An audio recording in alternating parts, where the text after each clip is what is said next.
Antes, hacer los impuestos significaba usar al mismo preparador que tu familia. Pero, ¿realmente era lo más conveniente? Ahora hacer impuestos es tener un experto bilingüe de TurboTax ideal para ti, que solo presentará tu declaración cuando sea 100% precisa, garantizado. Ahora los impuestos se hacen así. Intuit TurboTax. Consigue un experto ahora en turbotax.com/español. Expertos bilingües solo disponibles con TurboTax Live. Consulta los detalles de la garantía en turbotax.com/garantías.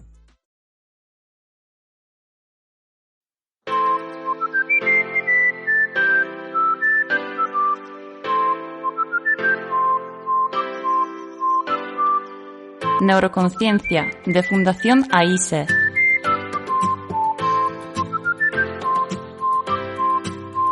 Con Juana Naya.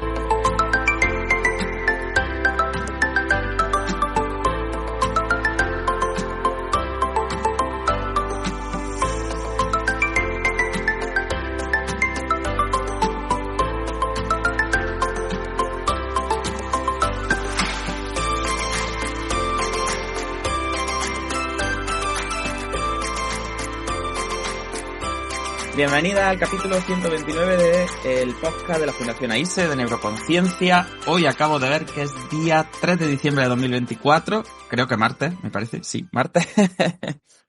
Y bueno, estamos ya, como siempre os cuento un poquillo del clima y de las cosas, pues estoy viendo el árbol de Navidad de un centro comercial por ahí, por la ventana ya. Esto es más noche que un cerrojo, que diría mi abuela. Y bueno, y la verdad que esto otoño-invierno no está siendo muy frío en Granada y no estamos teniendo mucho problema todavía. Pero bueno, todo se andará. En primer lugar, como siempre, quiero dar las gracias a la gente que nos sigue. Hace 2 semanillas estuve en la reunión de la Sociedad Española de Neurología en Valencia, que por cierto haremos un capitulillo especial repasando los mejores momentos pronto, ¿no? Que ya es un clásico. Y mucha gente se me acercaba y decía, Juan, que te conocemos del podcast, dale las gracias a tus compañeros, que aprendemos mucho con vosotros. Yo la verdad que no sé cómo la gente puede escuchar esto, porque yo cada vez que lo escucho digo, ¡fu! Pero bueno, la verdad que muchas gracias por los ánimos porque nos sirven para seguir adelante y para, bueno, para encontrar un poquito de motivación a la hora de plantear el seguir con el podcast. Así que gracias de verdad también a la gente que nos envía mensajes por las redes sociales. Bueno, también a la gente que ha estado hace 2 días en la reunión de comida benéfica, ¿no? De la Fundación AISE, que hemos tenido más de 90 personas. A Mode por organizarlo y bueno, ya hemos tenido pues rifa, bingo musical, bingo, hemos tenido de todo. Así que muchas gracias por colaborar con nosotros y mando un saludo de aquí a toda la gente que estuvo acompañándonos el domingo, que la verdad que lo pasamos muy bien. Luego hubo karaoke, cachimba, hubo de todo. Y en muy buena compañía, sobre todo. Y bueno, hoy un día que a mí me hace especial ilusión porque ya sabéis que el podcast empezó en 2021, creo, me parece, o por ahí. Y fue un poco una colaboración con la que queríamos animar a los alumnos de la 7ª edición en aquel momento, no, de la 6ª edición en aquel momento, pues bueno, a que presentaran cosillas y a ir como compartiendo un poco por lo que íbamos dando en el posgrado, para que se quedara ahí para quien quisiera verlo, ¿no? Entonces esta tarde pues voy a estar acompañado por 2 ediciones del máster, por la 7ª y por la 8ª, con unos invitados muy especiales que yo pues estoy muy orgulloso de que se animen y es la primera vez que van a participar en un podcast, así que espero que, como le he dicho antes en la previa, no sea la última y verlos por aquí muy a menudo. Además que son gente a la que yo les tengo mucho aprecio por su hecho y por de dónde vienen. Entonces yo creo que lo vamos a pasar muy bien. Y bueno, el capítulo lo vamos a plantear en plan, vamos a ver el primer examen de la convocatoria excepcional que han pedido los alumnos de esta edición, de la 8ª en la que estamos, del máster en neurofisioterapia de la Pueblo de la Vide. Y vamos a ver con ellos pues las preguntas que más les han gustado, a lo mejor las más difíciles, las más interesantes, o no, o las peores y las que les gustaron menos. En fin, por comentar un poquillo en una orilla el desarrollo bueno, pues del examen y qué impresiones les dio y demás. Así que bueno, paso a presentar a mi invitado de esta tarde, que estoy muy bien acompañado, con 2 mujeres y un hombre. Y bueno, vamos a empezar por edición del máster. Empezamos por la 7ª edición. Anaí Cerna, además, desde México, se conecta. Buenas tardes, ¿qué tal, guapa? Hola Juan, pues buenas tardes a todos. Por acá también tardes, es la 1 de la tarde, así que pues muy animada, ¿no? Como de participar por primera vez por aquí. Ya he estado con ustedes mucho tiempo, pero pues apenas me animo como a participar. Entonces, pues nada, yo fui alumna de la 7ª edición. Estuve por allá pues 2 años con ustedes y ahora ya estoy en México intentando pues poner en práctica todo esto, ¿no? Y crear algo puramente de la neuro en fisioterapia. Así que muchas gracias. Gracias a ti siempre, Anaí. La verdad que es un placer, un placer. Además, tenés ya corresponsal en México, ¿eh? Esto va creciendo. Esto ya mismo tenemos un congreso de neuroconciencia en México, allí en Guanajuato, que va a ser el primero Internacional. internacional. Ya va a ser el congreso americano de neuroconciencia. Pues anima a la gente por allí para que participen en el podcast, que seguro que hay un montón de cosas interesantes que contar. Que al final son un montón de kilómetros, un montón de distancias y seguro que hay características propias de por allí de las que podemos aprender un montón también y reflexionar. Así que, Anaí, muchas gracias, muchas gracias. Vamos a ver con la nueva edición cómo están, ¿no? Vamos a ver qué cuentan. Bueno, pues vamos a empezar con la 8ª edición. En primer lugar, vamos a presentar a Isabel. Bueno, tanto Isabel como Antonio vienen de Ineuro, así que vienen enchufados, porque ya sabéis que mi relación con Ineuro es amor, porque, bueno, está ahí Pablo, que es una persona a la que yo aprecio mucho y con la que tengo una relación, además, pues, bueno, muchas conversaciones muy interesantes de neurociencia, con unas cervecillas de por medio, y eso siempre une mucho. Así que venga, empezamos con Isabel. Isa, ¿qué tal? Cuéntanos. Hola, muy bien. Aquí deseando de colaborar contigo en el podcast, que es un placer y la verdad que con mucha ilusión. Que bueno, como ya has dicho, trabajo en Ineuro, soy fisioterapeuta, hice un máster en Madrid, pero aún así, cuando supe que comenzaba otra edición nueva de máster, dije, aquí me meto yo. Y nada, aprendiendo muchísimo contigo y intentando dar pues todo lo posible. Y nada, y muy agradecida de que estemos aquí ahora contigo para repasar el examen y para seguir aprendiendo, la verdad. Muy bien, Isa, pues la verdad que yo igual, encantado. Además, ya os digo, que es que Ineuro es mi casa, entonces no tardaré mucho en ir por allí. El otro día recibí una llamadilla de Pablo en plan, vente por aquí una semana con mis chiquillos y echamos un rato. Digo, pues claro, si yo no hay nada más que invitarme. Y Anaí cualquier día me presento allí también. Lo que pasa es que tendré que ir en barco para no volar, pero bueno, cualquier día, cuando menos se lo espere, apareceré por allí también. Bueno, y Antonio Nieto, compañero de Isabel, cuéntanos, Antonio, ¿qué tal? Hola, buenas. Pues nada, yo también soy compañero de Isa, fisioterapeuta de Ineuro. Acabé el año pasado la carrera y me quise esperar para hacer el máster porque la verdad que me gustaba mucho, me llamaba mucho la atención del máster tuyo, de Juan. Y nada más que tuve la oportunidad, pues hice la matrícula por eso, tenía muchas ganas de empezarlo. Y nada, encantado de estar aquí también hoy con vosotros. Qué joven eres, Antonio. Se me olvida que hay Sí. gente tan joven en la vida. Por Dios, es una cosa. Ahora que Es estoy, mucho brillo. ahora que estoy haciendo psicología y, bueno, estoy terminando psicología, que tengo ahí unas asignaturas colgadas, y estuve ayer con una videollamada con unos compañeros míos también de una asignatura, y digo, ¿y qué vez que mayor estoy, Porque es que yo tengo un seco que es que me pienso que todo el mundo es de mi edad. Yo cuando tenía 18 años pensaba que todo el mundo tenía 18 años. Ahora que tengo casi 40, pues pienso que todo el mundo tiene casi 40. Yo siempre soy feliz. Yo creo que todo el mundo es de mi edad. No sé por qué. Y cuando acabé el año pasado la carrera es como, madre mía. Muy bien, chicos, pues muchas gracias. Si os parece, vamos a empezar con una pequeña reflexión, si queréis, personal. Porque, a ver, las preguntas de las que vamos a hablar van a ser principalmente neuroanatomía aplicada, porque los primeros temas del máster sabéis que empiezan así. Y bueno, yo siempre me gusta reflexionar el porqué de las cosas, ¿no? Y cuando se plantea un examen de neuroanatomía, mucha gente me dice, pero Juan, si eso es de primero de carrera, ¿no? Si eso ya se ve en un posgrado, empezar por la neuroanatomía y otra vez las vías y el reclutamiento y la primera motoneurona y la segunda motoneurona, eso como que ya está dado, ¿no? Y es, pues eso, que es casi de primero, ¿no? Pero yo siempre digo que en las bases, en las ciencias básicas es como un poco donde está lo difícil, ¿no? Porque manejar la neuroanatomía, la biomecánica o la neurofisiología un poco de forma más práctica, quizá eso es lo complicado, ¿no? Entonces, os quería preguntar un poquillo, Anaí, tú en retrospectiva un poco, ¿no? Y aquí ya podéis hablar como queráis, podéis montaros uno encima de otro, como queráis. Ya aquí a micro abierto. Anaí, tú ya a toro pasado, ¿crees que este tipo de contenidos son interesantes desde el punto de vista clínico o desde el punto de vista aplicado? ¿O es una cosa muy teórica así que realmente tampoco aporta mucho? Venga, vamos a cotillar aquí un poco. No, yo creo que sí es súper importante. Pues yo me acuerdo justamente, y tú también lo sabrás, ¿no? Cuando llegué contigo el primer día que se vieron estos temas y yo, como tenía mucho que había salido de la carrera, pues realmente no los tenía como frescos. Entonces también, si ya estás en otro, no sé, en otra área o algo, pues todo eso se te va como olvidando, ¿no? Entonces a mí sí me parece como muy importante que lo retomen de inicio y dos, sí creo que es muy, o sea, es, vaya, también la base como para entender la clínica, porque claro, si ni siquiera sabes, no sé, ahorita que vamos a algunas preguntas, yo qué sé, dónde está, no sé, el nervio mediano, qué inerva o esto, pues cómo vas a saber qué te vas a presentar como cuando haya una lesión de estas. Entonces sí creo que va súper como de la mano y es muy importante como la parte anatómica. Así que sí. Ya que tenemos aquí a Antonio, que ha terminado hace poco, Antonio, cuéntanos un poco, ¿cómo está la formación en neuroanatomía en 2020 y tantos?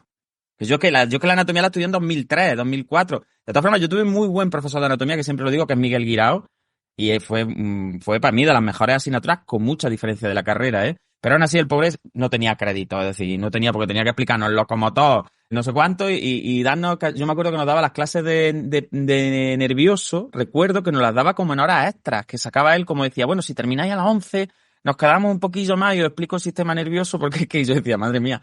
¿Qué tal? ¿Cómo está ahora las cosas, Antonio? ¿En anatomía en general o en neuroanatomía? ¿Cuántos créditos hay? Cuéntanos un poquillo. Si te Pues acuerdas. yo tenía dos asignaturas en primero, una que era anatomía musculoesquelética y en el segundo cuatrimestre de ya anatomía del sistema nervioso, vascular y demás. Lo que pasa es que a mí me pilló el COVID. Bueno, Entonces yo lo tuve que ver mediante vídeos en cuarentena. Y entonces la verdad que tampoco no me gustó mucho. Y después cuando tuvimos la asignatura de neuro en cuarto, no, vamos, yo cuando vi el Kahoot del primer seminario que tuvimos y uy, lo que hemos estado viendo en este seminario, eran muchas cosas totalmente nuevas para mí. La verdad bueno, vamos, yo Que se lo no dije a tiene Isa, nada que que todo lo ver. que hemos estado viendo en estos 2 meses, él ha aprendido mucho más que en la carrera, vamos. muy bien. Pues entonces me alegro que por lo menos Isa, la anatomía es bonita, ¿no? Yo qué sé, sé que siempre como que da un poquillo de respeto, porque son muchas cosas, pero yo creo que es bonita, ¿no, Isa? A ver, a mí me gusta la neuroanatomía. Sí, ¿Tú a qué mí me opinas? encanta. Y luego también, ya no es solo el conocer el cuerpo de lo que tenemos, lo que dejamos de tener, que es verdad que esa base, pues sí te la dan, pero el detalle de saber qué hacer con lo que tengo, para mí es lo más bonito y lo que realmente te hace aprender de verdad. Porque al final muchas veces como un papagayo repite, te lo aprendes de memoria y ya está, pero el entenderlo, el saber por qué funciona así, el cómo conecta el cerebro para tener un movimiento, cómo me parece algo tan bonito y no es nada sencillo, pero sí es verdad que mm, es súper interesante y el detalle que tú das de qué hacer con esto y cómo tratarlo, eso no te lo da en cualquier sitio. O sea, yo, por ejemplo, en mi antiguo máster he tenido profesores neurólogos y le faltaba el detalle de que no eran fisios. Entonces, claro, a mí me enseñaban esto es A, B y C y me lo enseñaban muy bien. De hecho, me parecía muy bonito, pero no te decían qué hacer con esto. O sea, simplemente esto va de aquí a aquí y se acabó. Y entonces, pues, más Claro. bonito me parece todavía el saber qué hacer, que al final lo que te va a aprender es eso, pienso yo. Ujú. Yo creo que la anatomía hay que tomársela despacito y bueno, y al final es una carrera de fondo también, ¿no? Yo se lo digo, el otro día se lo decía a unos alumnos de un máster de la Jim Bernat que he estado dando clases este fin de semana, ¿no? Y se lo decía, digo, no hago bien, digo, porque esto yo llevo 10 años o 13 años ya dirigiendo el máster, ni me acuerdo ya, y al final yo sigo aprendiendo cosas, pues todos los años viene alguien que cuenta algo que digo, uy, qué chulo, o no sé cuánto, ¿no? Y por ejemplo, en la octava edición, pues estamos viendo cosas. He dado el seminario de vascular, ¿no? Y de ventrículos, que yo ese no lo había dado nunca. Es decir, nunca me había preparado un seminario específico de irrigación y de líquido cefalorraquídeo. Y mira, y todos los años como que uno va repasando y está guay, está guay. Así que animamos a todo el mundo a que estudie neuroanatomía. Nosotros le mandamos los apuntes del máster, lo que haga falta, o los que se metan en el wiki, en el Badeneuro, y que está abierto, y ahí pueden leer muchas cosillas. Y bueno, y en el podcast que siempre hablamos. Así que venga, vamos a animarlos a que, a que se pongan las Sí. pilas con la anatomía, que si no luego no sabemos, vamos dando palos por ahí por el sistema nervioso. Bueno, chicos, pues si os parece, hemos seleccionado algunas preguntillas. podemos empezar, si queréis, con lo básico, ¿no? Que, por ejemplo, las preguntas sobre reclutamiento. Pero si queréis, podéis elegir. Yo tengo delante el examen y podemos ir eligiendo incluso preguntas. Para romper el hielo, voy a empezar yo con la primera, que al final, pues así, esa es fácil, ¿no? La que hablábamos de reclutamiento y decíamos que era necesaria la integridad de ciertas estructuras, ¿no?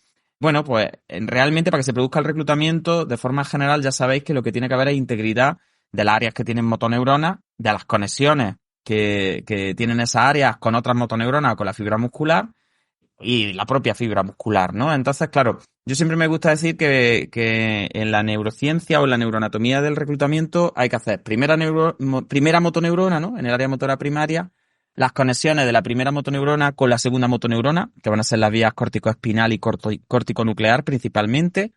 Luego, segunda motoneurona en astas anteriores medulares y en los núcleos motores de los pares craneales. Y a partir de ahí, un nervio somático o nervio craneal, dependiendo de que estemos más arriba o más abajo, y ya su musculito. Así que bueno, planteaba ahí 4 opciones. Uno era la segunda motoneurona de axón, evidentemente, pues verdaderísima. Placa motora también, porque si no hay placa motora no hay contracción. Fibra también, y metí ahí los usos neuromusculares, porque como siempre aparecen por todos lados, como los receptores más importantes del músculo, digo seguro, que pican. Pero los usos neuromusculares al final son receptores, es decir, son importantes para el establecimiento de los reflejos, ¿no? Del reflejo miocárdico de estiramiento y de otras cosillas, pero realmente no son imprescindibles para el reclutamiento en sí. Así que, bueno, esa pregunta la aceptó bastante gente. Lo que pasa es que hubo mucha gente que también obvió alguna de las respuestas y dije, esto hay que ponerse serio aquí, que esto hay que sabérselo como el Padre Nuestro, ¿no? Claro. Así que esa preguntita, muy fácil, ¿vale? Para que se produzca el reclutamiento siempre hay que tirar de esas áreas que son vitales. Venga, ¿quién se anima con otra preguntilla? Por ejemplo, venga, Antonio mismo, que le han gustado las de la suplementaria y familia, creo. Sí, voy a buscar. Venga, Antonio, cuéntanos. Haz una preguntilla así que digamos guay. Y si no, Vale, venga. yo por ejemplo en la 17, pues la 17 que dice, en la lesión del SMC provocará El suplementario.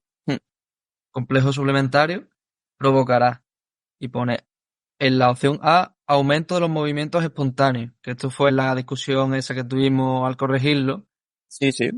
que yo no la marqué, pero había gente que interpretó como que por ejemplo, la mano alien podría ser un tipo de movimiento espontáneo, Sí, pero sí, es verdad. después, claro, pero después lo que estuvimos hablando fue que era movimiento espontáneo se refiere más a lo típico de Parkinson, ¿no? De hiperquinesia.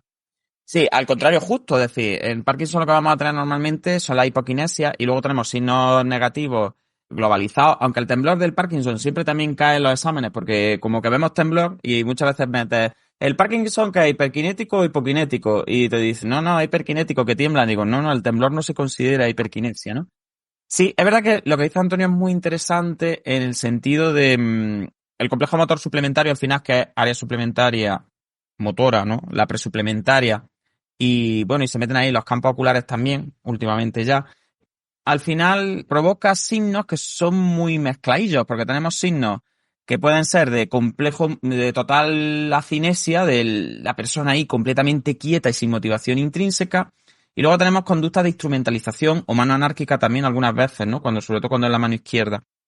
Entonces, claro, ahí la discusión un poco en el máster, que eso yo creo que fue interesante, fue eso, fue que hubo gente que dijo, venga, pues la lesión entonces del complejo motor suplementario provocará aumento de movimientos espontáneos, pero claro, porque entendían la instrumentalización, por ejemplo, o la propia mano anárquica como un movimiento espontáneo. Pero no, por movimiento espontáneo normalmente entendemos pues como la iniciativa intrínseca, ¿no? El que la persona tenga un poco como esa motivación a moverse sin decirle nada, ¿no?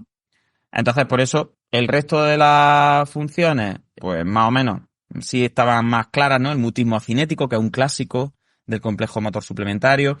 La disminución del reclutamiento espontáneo contralesional, pues claro, ¿no? Aunque la SMA tiene más un componente como bilateral. Y la mano anárquica contralesional, principalmente en lesiones hemisféricas derechas, es también otro clásico. Así que sí.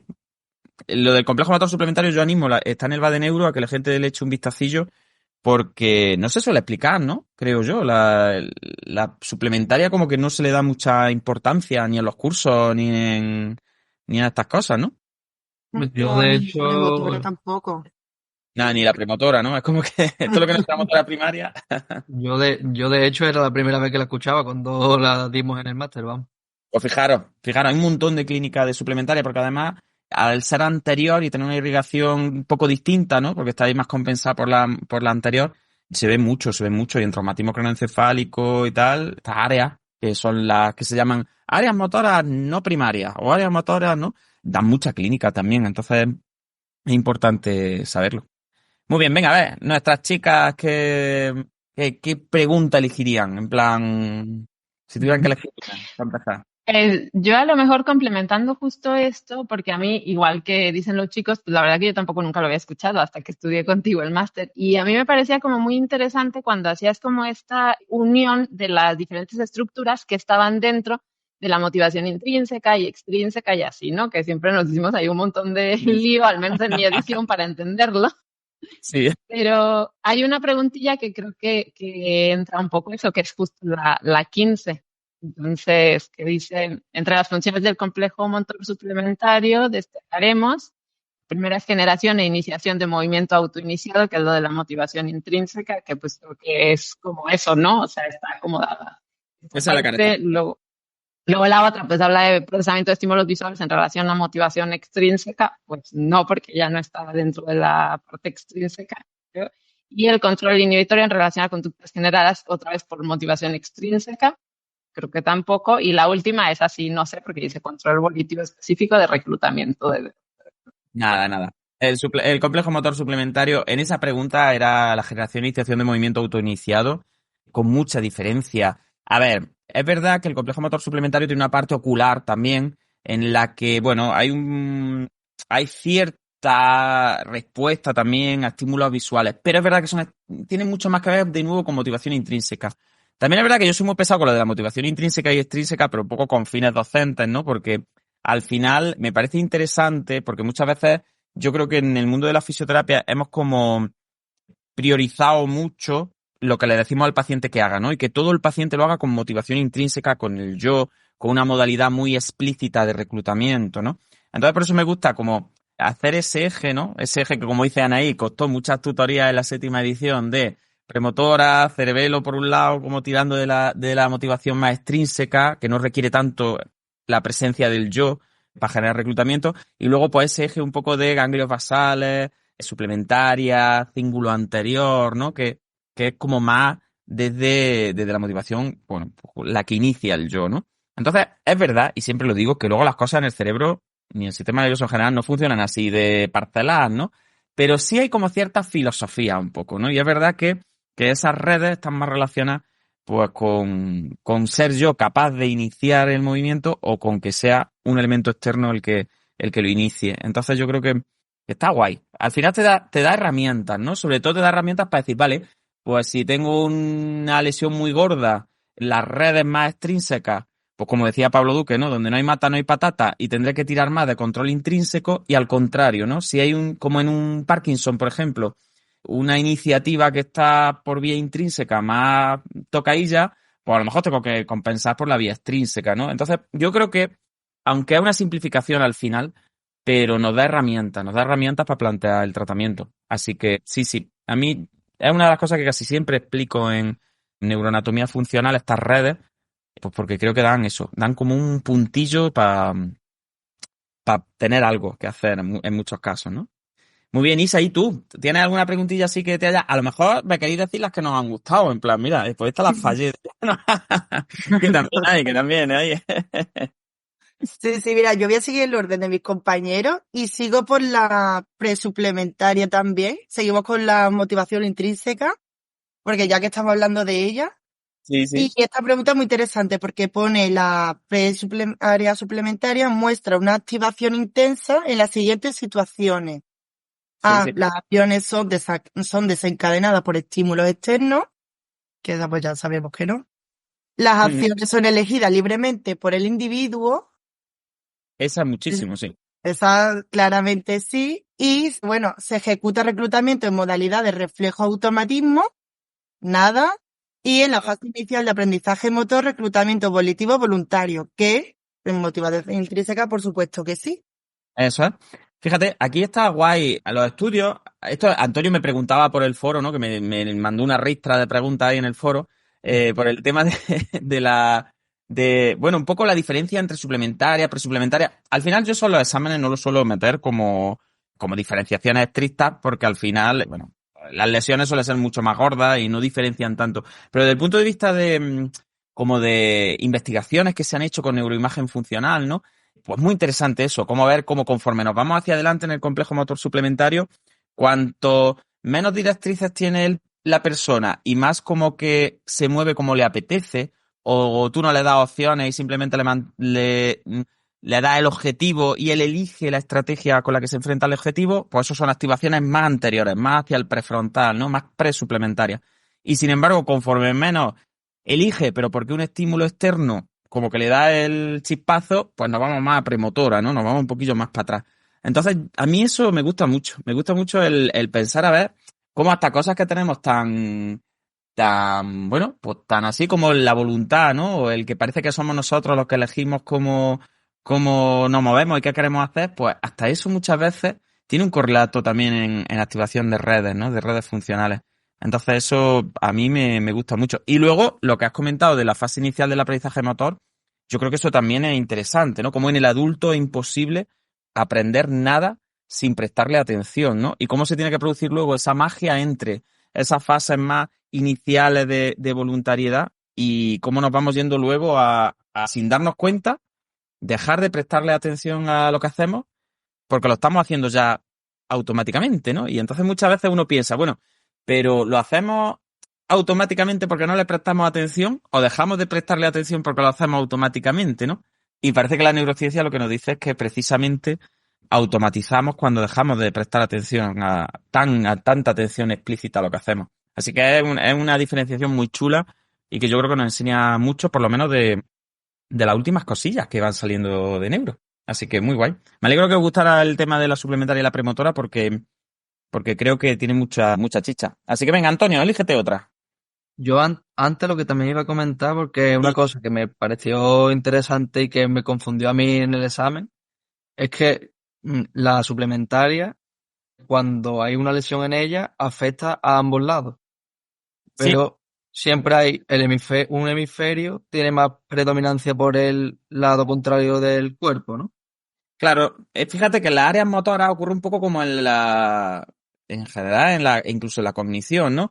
Cuando tú te vas para atrás en el cerebro, como que hay mucha más división entre derecha e izquierda.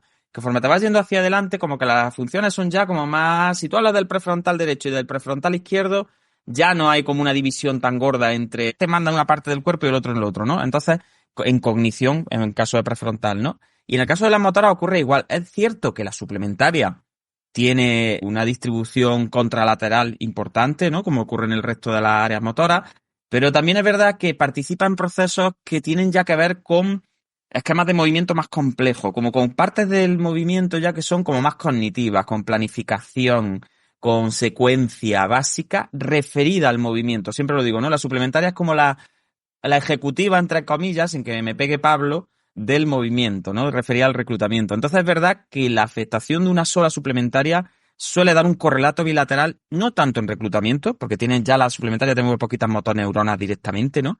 Pero sí da un correlato de coordinación, de como que tú notas que las dos manos, por ejemplo, ya están más peleadillas. Y no lo puedes achacar a un déficit primario, una paresia o una parálisis primaria, como sí ocurre en otras áreas que son más, que tienen una distribución más contralateral, ¿no?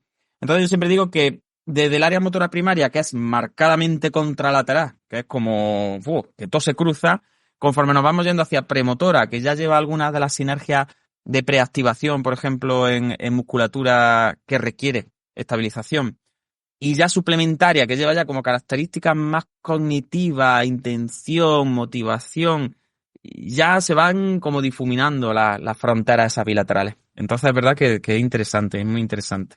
He tenido muchos años contacto con personas con lesiones en suplementaria y algunas de ellas con lesiones muy específicas en suplementaria por distintos procesos, y la verdad que uno aprende mucho de eso, de cómo sin haber una parálisis verdadera, ¿no? Una parálisis de la de me he cortado un nervio, la gente tiene verdaderos problemas para manejar esas partes del cuerpo. Entonces es verdad que está guay, está muy guay.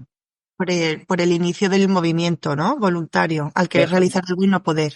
Claro, por ejemplo, la motivación es verdad que se decae mucho, la motivación implícita vamos, la interna. Entonces, claro, ahí hay una caída importante. Y luego, fíjate que también es llamativo que eso es de los últimos artículos que me he leído yo sobre anatomía de la suplementaria, pues cómo da ese espectro de alteraciones tan variadas, ¿no? Porque tenemos como los dos extremos, como decía antes, desde la mano anárquica que se va por ahí sola hasta la cinesia completa, que prácticamente es una persona que como no la muevas tú, no se mueve, no tiene la intención ni la iniciativa de moverse, ¿no? Y se queda ahí paraica, la pobre sin... Entonces, fijaros qué corte tan grande siendo una estructura al final, que tú dices, bueno, pues el resto de estructuras a lo mejor una da signos positivos, signos negativos, pero la suplementaria es muy interesante por eso, porque da una afectación que puede ir desde el me muevo muchísimo al no me muevo nada. Y eso sin existir una parálisis primaria es llamativo, es llamativo. Y con las conductas de instrumentalización ocurre lo mismo, ¿no? Que muchas veces entendemos las conductas de instrumentalización desde la clínica prefrontal pura, inhibitoria, ¿no?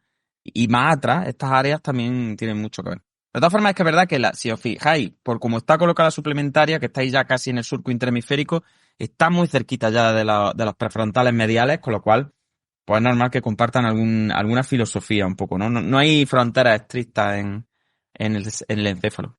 Así que está guay, es una reflexión chula, sí, sí. A mí me gusta. Pues venga, otra preguntilla por ahí que os haya llamado la atención. Si veis alguna, sí, si no, tiro yo, ¿eh? Pues mira, a mí hay una que también me encanta, ya cambiando un poco de tema, que es ¿qué territorio vascular puede generar amnesia anterógrada en explícito? Anda, Esa es la dificililla. esa es saberse lo que es la amnesia anterógrada explícita, entonces, claro, tiene miga, ¿eh? Esa tiene miga. Sí, vamos, una opción era la arteria coroidea coroidal o coroidal anterior, que esa por supuesto que sí. Luego la arteria orbitofrontal, nada, esa no para nada lleva una amnesia. La arteria basilar tampoco. Y la arteria posterior que sí. Ujú. Sí, fíjate, al final esta pregunta iba un poco sobre saber primero cuál es la clínica de amnesia anterógrada en explícito más frecuente. Son lesiones temporales, principalmente hipocampales, ¿no? De la zona del hipocampo, de la zona de por ahí del hipocampo, ¿no? Los hipocampo. Entonces, claro, era un poco saber si se tenía clara más o menos la irrigación de esa zona. Y es verdad que esa zona está bastante bien compensadilla, pero es verdad que el hipocampo, como es larguito hacia adelante, ¿no? Y está tan cerca del asta temporal del ventrículo lateral, pues tiene una irrigación que es interesante. Entonces, la idea un poco de la pregunta era esa, era decir, bueno, de todas estas arterias que estamos viendo aquí, pues tener claro por lo menos que la arteria basilar está ya demasiado para abajo y demasiado atrás, ¿no? Está como ya un poquito lejos de ahí. La orbitofrontal le pasa un poco al contrario, está muy adelante porque es una arteria que va a ir sobre todo a las zonas más orbitarias, mucho más anteriores, que tienen que ver más con el aspecto conductual prefrontal, ¿no? Mucho más caliente, mucho más como una zona mucho más de inhibición conductual. Pero luego, es verdad que tanto la coroidal anterior, que irriga los plexos coroideos, ¿no? También, que están por ahí cerquita, como la cerebral posterior con alguna de sus ramas, pues pueden ir a estas estructuras. Y bueno, no hay nada más que conocer a la historia del paciente HM, que siempre nosotros nos animamos mucho a la gente a que se la revise, pues para entender esa clínica, ¿no? De personas que no pueden aprender nada nuevo en explícito, pero las memorias procedimentales en implícito están mucho más resguardadas, entonces como que sí se mantiene, ¿no? Ese experimento famoso, ¿no? De la disociación entre la memoria explícita más verbal, que por EHM, por ejemplo, estaba fatal, y luego la memoria más procedimental, ¿no? Como dibujando contra el espejo aquel, ¿no? Que os conté un poco el experimento, y se veía que sin darse cuenta sí aprendía, se automatizaba el dibujo, ¿no? Entonces, eso se ve mucho, por ejemplo, en pacientes con Parkinson, personas con Alzheimer también, ¿no? En Alzheimer, que una de las áreas más dañadas van a ser estas zonas, pues con otra etiología distinta, que no es tanto la vascular, por lo menos que sepamos, aunque hay por ahí teorías para todo. Pero bueno, el Alzheimer es otro ejemplo maravilloso por lo menos maravilloso desde el punto de vista teórico, de cómo esas memorias, por decirlo de alguna manera, o formas en las que en la memoria se expresa, se disocian, ¿no? Una cosa es aprender algo con la práctica y otra con la teoría. Muy guay, muy guay. Una buena pregunta esa, ¿eh? Más por ahí, vamos allá. Y también me parecía interesante, Juan, la 8 que habías puesto, que justo era la parte que de las fases iniciales de aprendizaje motor. Ahorita estábamos como hablando, ¿no? Un poquito de lo mismo. Entonces, como de qué áreas son las primeras que se activan y luego cómo esto va pasando un poco a la parte de la automatización, ¿no? Entonces, pues esa decía, por ejemplo, el cerebelo es la principal estructura que registra activación intensa. Pues no, porque el cerebelo empieza a entrar ya cuando está como automatizándose. Si observan activaciones intensas en las cortezas frontales y parietales, pues sí, creo que ahí es donde empieza, ¿no? Y no es necesaria la carga atencional en explícito, ya que disminuyen los rendimientos, no, porque sí que necesitamos mucha carga atencional en el momento, en el primer momento. Y la última, que hay una alta resistencia a la doble tarea, de forma que los rendimientos no bajan, pues tampoco porque sí, más bien no se puede hacer como una doble tarea, ¿no? Porque está toda la atención. Entonces, esa a mí me parece siempre interesante como de cómo el movimiento empieza a pasar de ahí cuando aprendes algo a la parte como automática. Eso me parece. Sí, está muy guay. Es verdad que lo que decimos siempre, ¿no? Todas las partes del sistema nervioso están activas siempre. Esto de que usamos solo un 10% es mentira, ¿no? Está todo encendido siempre. Hasta cuando dormimos está casi todo encendido.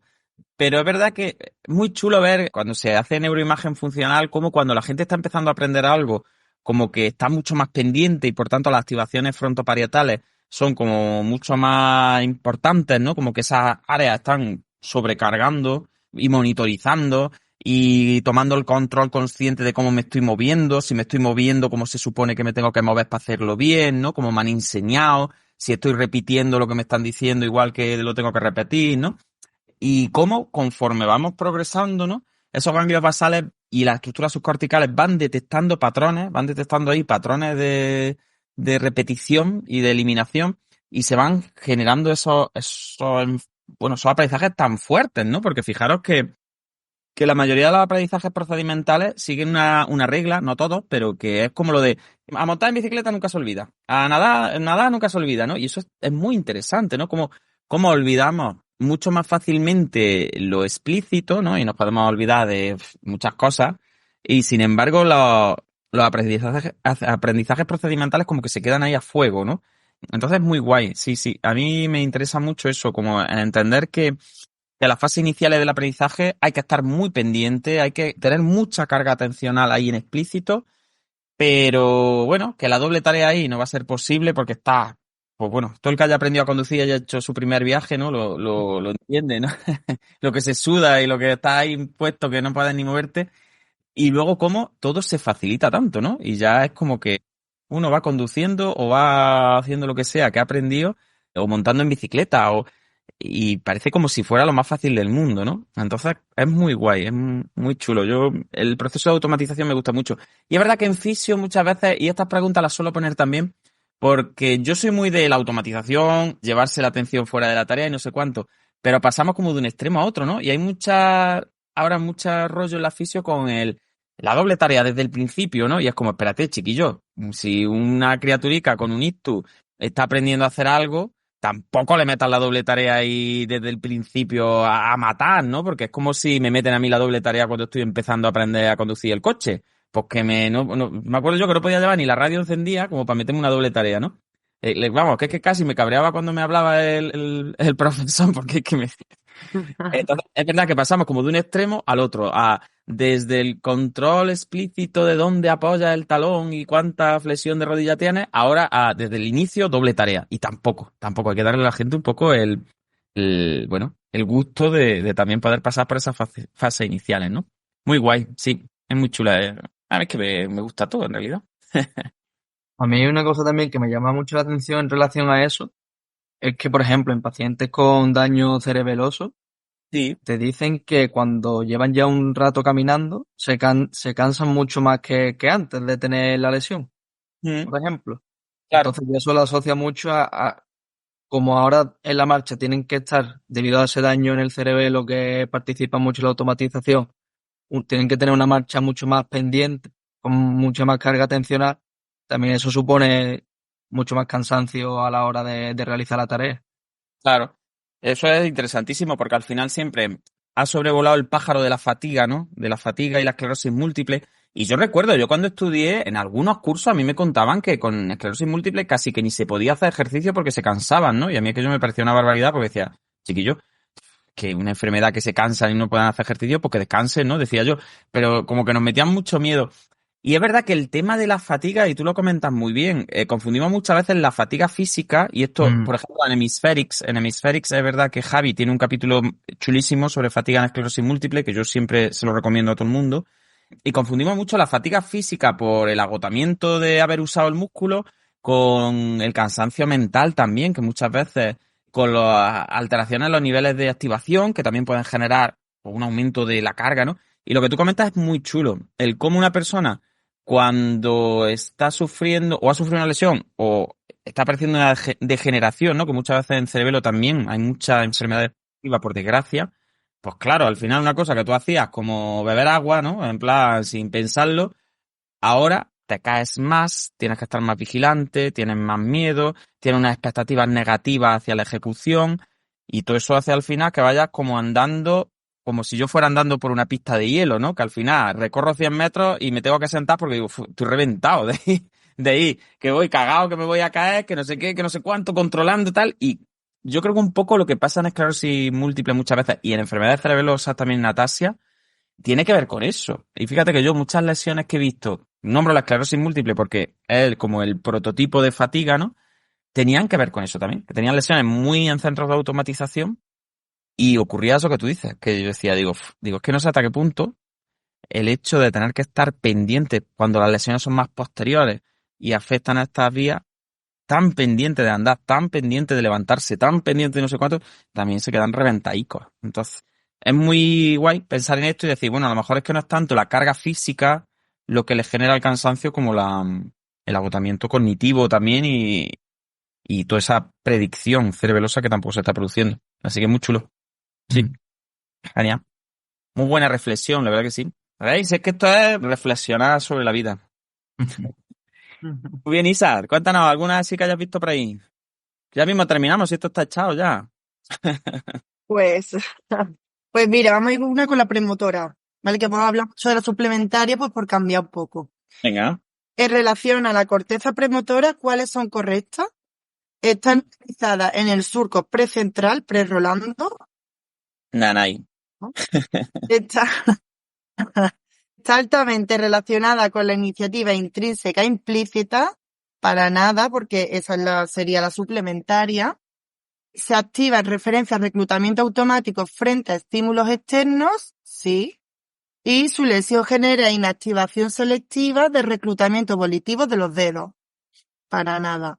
Nada. Y bueno, pues la premotora es muy interesante por lo que acabamos de decir, ¿no? De pacientes que se fatigan mucho de tanto pensar cómo debo de hacer las cosas, pues al final es todo lo contrario. Mediante estímulos externos tenemos que sacarlo de ahí, ¿no? O sea, el movimiento mediante un estímulo externo que no tenga que pensarlo.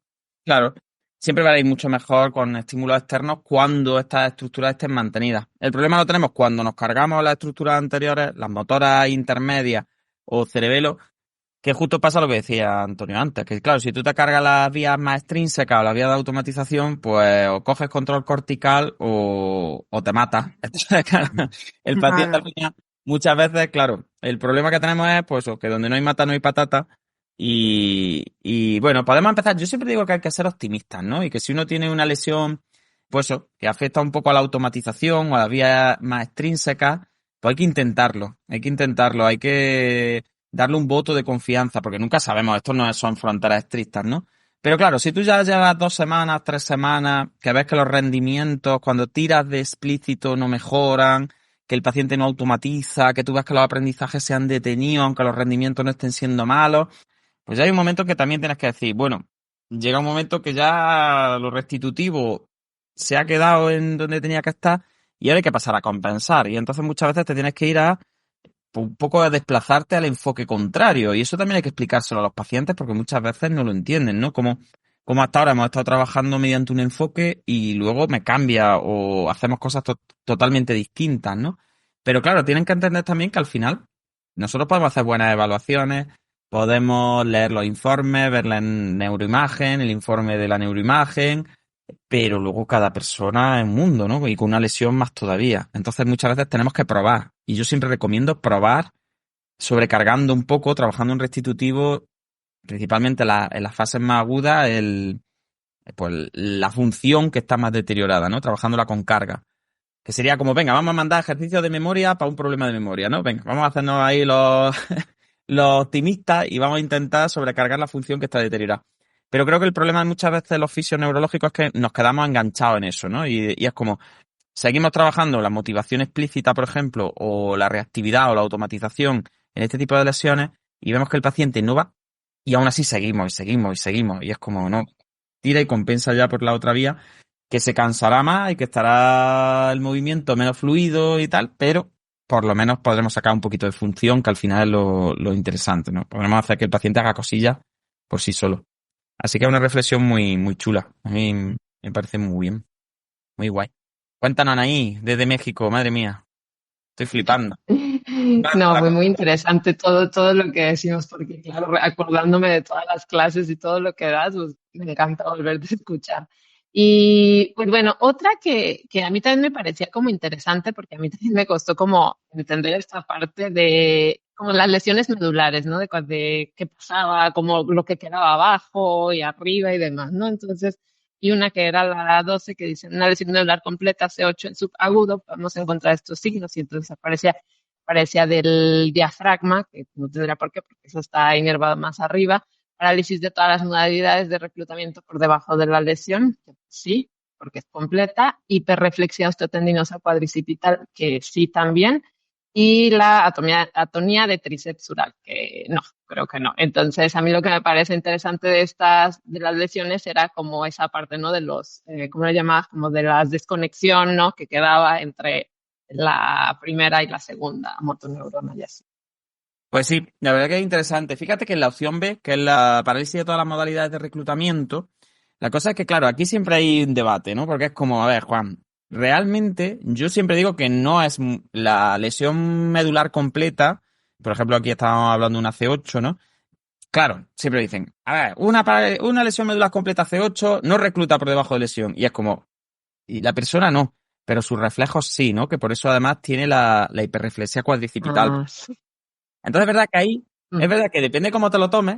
Yo, según mi opinión, iré diciendo que si atendemos a reclutamiento, reflejos y reflejos complejos están, porque además los reflejos complejos ya en C8 ahí hay un tirón alto de dorsales, un tirón alto de lumbares y de sacro, con lo cual los reflejos van a estar. Lo que pasa es que es cierto que también en la columna cervical tenemos ciertos centros de la automatización que van a deteriorar mucho la funcionalidad del paciente. Entonces, ya te digo, yo la parálisis del diafragma la veo clara porque el diafragma va arriba. La hiperreflexia osteotendinosa cuadricipital en un subagudo sería lógico que apareciera. Atonía en principio no, porque atonía es un signo muy negativo. Para eso tendría que haber destrucción de la segunda motoneurona, ¿no? O de las proyecciones de la segunda fibra. Pero yo parálisis de todas las modalidades de reclutamiento, por debajo no la hubiese tachado, la hubiese dejado como falsa.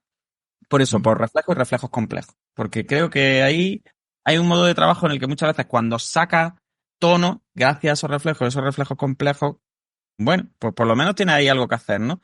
A mí, por ejemplo, las destrucciones de segunda motoneurona tipo mielitis y todo eso, me resultan como más demandantes a la hora de sacar función, pues porque al final una destrucción de segunda motoneurona sí que te carga todas las modalidades de reclutamiento, ahí no hay ni reflejo. Pero en una desconexión siempre hay que lucharlo. Yo siempre lucho el tono por debajo un poco para facilitar aunque sea las transferencias, para que no haya tanta atrofia, ¿no? Sobre, por ejemplo, la osificación también está demostrado que tiene un factor protector, el tono. Entonces yo siempre intento luchar el tono por debajo de lesión, es uno de mis dianas terapéuticas muchas veces en médula, porque a veces el paciente no lo entiende, porque dice, a ver, esto realmente no es un movimiento, porque esto no lo controlo yo, pero digo, bueno, pero muchas veces te sirve para hacer cosillas. Así que está muy guay, es una reflexión muy chula. Yo creo que también, sobre todo, la clave de la pregunta es la parte de la que pone subagudo. Claro. Yo pienso que a lo mejor la D y la acción, o sea, el tema de la parálisis de todas las modalidades de reclutamiento y la atonía, en un principio en ningún caso debería de aparecer, pero quizás tras años de evolución en un paciente que a lo mejor no ha ido a terapia o que por mala praxis, pues, puede ser que pudiera aparecer, pienso yo. Claro. Sí, sí. De hecho, también en muy agudo puede aparecer ya depende cómo entiendas su agudo, ¿no? Porque en muy agudo también puede aparecer el famoso shock medular, ¿no? Claro. En muy agudo está con atonía, ahí sí que es verdad que están todas las modalidades, que ni los reflejos salen muchas veces, ¿no? Por eso puse su agudo para que no fuera ni en muy agudo ni en crónico ya, porque en crónico Claro. por lo que tú dices, claro, si tú tienes una atrofia ya, por ejemplo, de tríceps sural, porque eso precisamente no se ha estimulado de ninguna manera el reclutamiento en ninguna modalidad, pues sí, claro, ya cuando hay una atrofia ni reflejo, ni tono, ni nada de nada. Y es verdad que ahí ya hay auténticas atonías secundarias, ¿no? Claro, sería más secundario. Claro, serían más secundarias. Pero bueno, eso nos tiene que hacer reflexionar hasta qué punto, pues vale la pena o no vale la pena luchar ese tipo de fenotipos.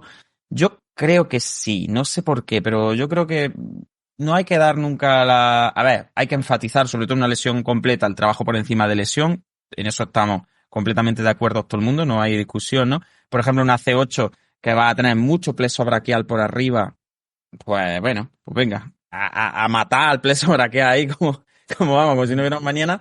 Pero yo creo que por debajo de lesión también vale la pena trabajar. Entonces, bueno, por lo menos esas modalidades que nos quedan, reflejos y reflejos complejos, yo creo que sí hay que darles caña. Muy bien, chicos, pues estamos llegando casi a la hora. Estáis muy cómodos, ¿no? Veo, porque no me habéis hecho así con el reloj ni nada. Venga, si queréis, vemos una más o un par de ellas más y cerramos el chiringuito, que si no, luego dicen que somos muy pesados. Estamos nada más que... Estamos soseídos con la neuroanatomía. Aunque bueno, podemos repetir las veces que queráis, ¿eh? Que hay 40 preguntas, ya ves tú. Tenemos para echar el rato. Bueno, y es que en una semana me tengo que hacer otras 40 preguntas. Con la leche de no aprobar. Dentro de nada. Qué manía, ¿eh? Qué manía de no aprobar. Tengo que hacerme otras 40 preguntas para la recuperación. Yo no sé ya de dónde voy a rebuscar. Venga, hacemos otra y nos vamos. ¿Con cuál cerramos? ¿Cuál os gusta? Yo, por ejemplo, acabo de ver la 39, Venga, nos vamos a ir a la última.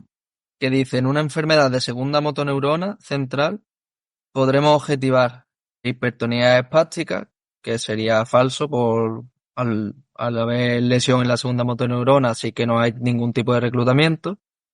Hiperreflexia, que estaríamos igual que la A, no hay tampoco reflejo.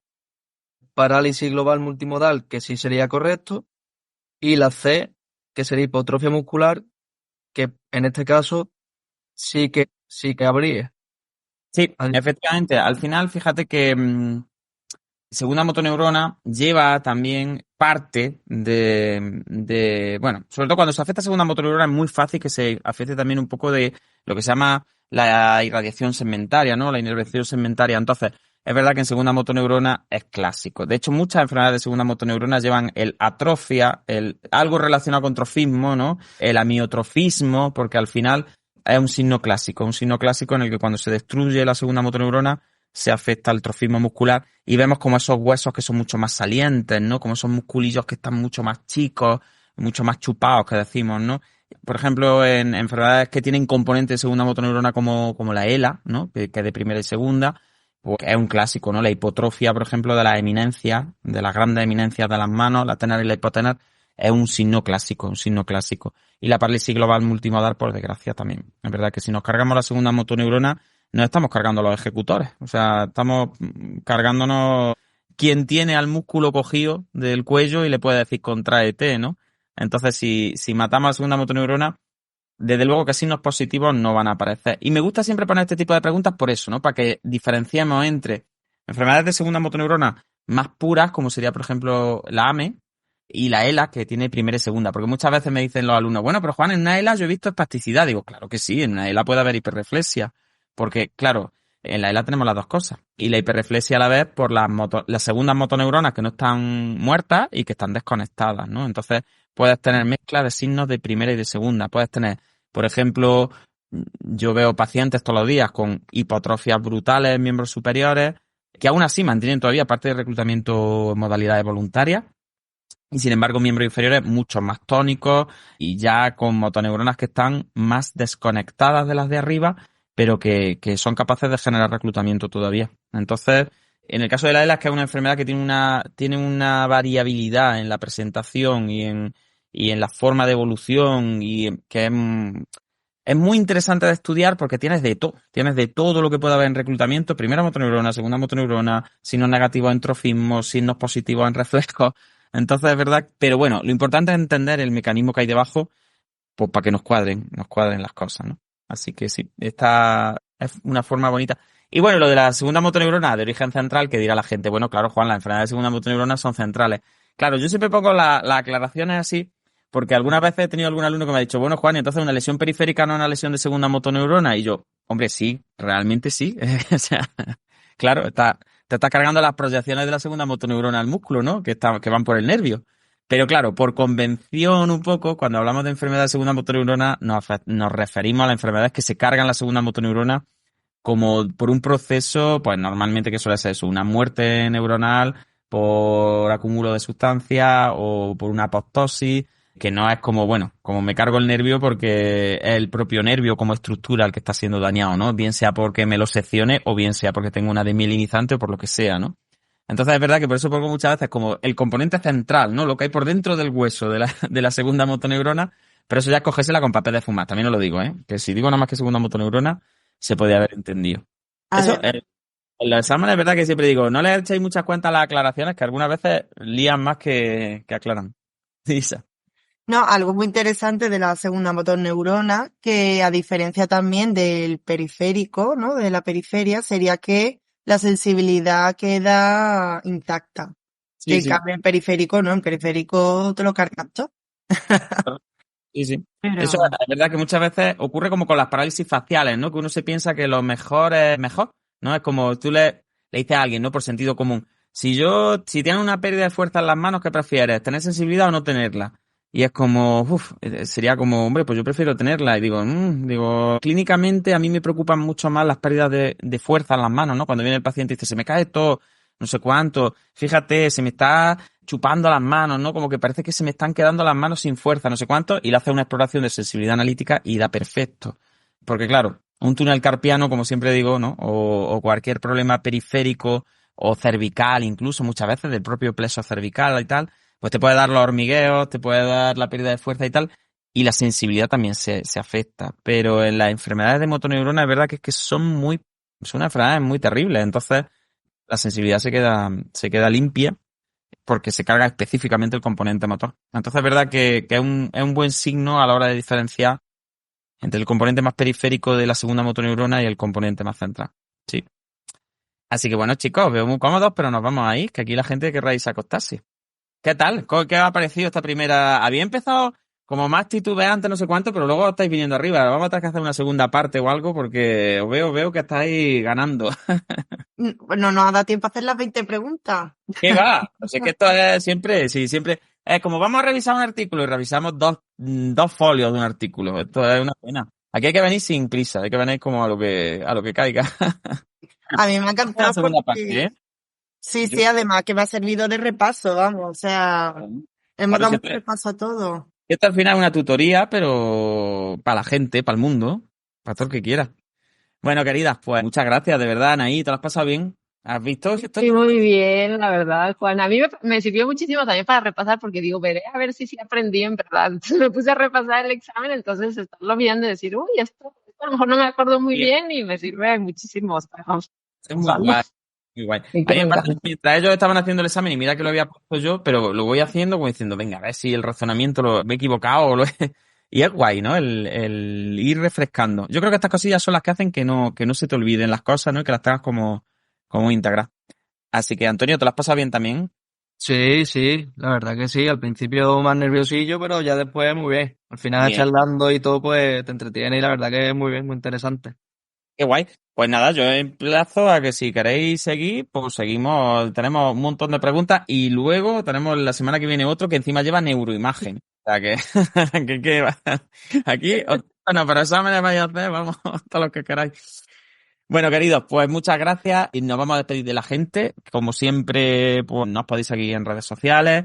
siempre digo a todo el mundo que la formación tiene que ser divulgada, ¿no? Y que aunque, bueno, haya que hacer másteres que valen dinero porque hay que pagarle a la universidad y sacar títulos y esas cosas, pero lo más importante es que todo el mundo pues tenga la opción de poder por lo menos formarse o echarle un ojillo a las cosas que hacemos. Así que, como siempre digo, está ahí todo el mundo invitado a las actividades de la Fundación y, bueno, y a seguir divulgando y tan a gustito. Así que, pues, venga, si tenéis ganas, otro día o hablamos de otra cosa, lo que queráis, ¿vale? Pero muchas gracias, de verdad, Anaí, Isa, Antonio, y como siempre decimos, que el movimiento acompañe durante toda la semana. Tenemos un capítulo ya mismo de la reunión anual de la SEN, pero que lo mismo hay otro de neuroanatomía y tan tranquilos que nos quedamos. Lo importante es que ya habéis roto el hielo y a partir de ahora todo va rodando. Muchas gracias, guapos. Muchas gracias a ti por el tiempo y por todo. Gracias, hasta luego.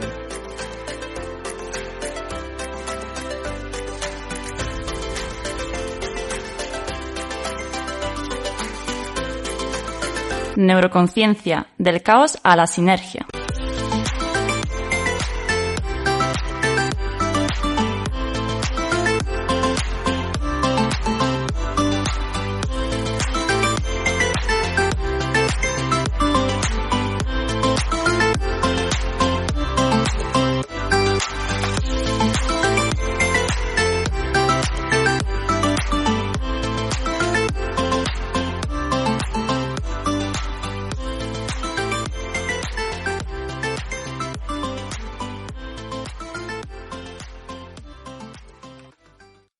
Compra 5 cuartos de aceite 100% sintético Castrol-Edge en O'Reilly Auto Parts y recibe una tarjeta de regalo O'Reilly de $15 después del reembolso.